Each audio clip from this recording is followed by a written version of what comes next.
Saudi আরবের তাবুক থেকে এক ভাই এই ভিডিও পাঠিয়েছে ওনার এই স্টিম আয়রন প্রেসটার সমস্যা। চলুন প্রথমে দেখি ওনার এই মেশিনটার কি সমস্যা।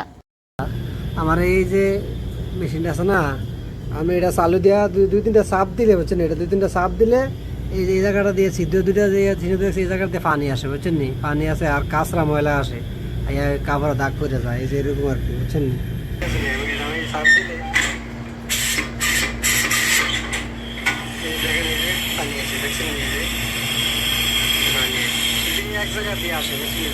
ভাই আপনাকে বলবো, আপনি যখন ভিডিও করতেছেন তখনই বুঝতেছি যে এই যে উপরে যে লিভারটা বাল্বটা আছে, এই বাল্বটা এখান থেকে লিক করতেছে, এখানে বোখার আসতেছে, এই কারণে আপনার এই দিক দিয়ে পানিটা আসতেছে।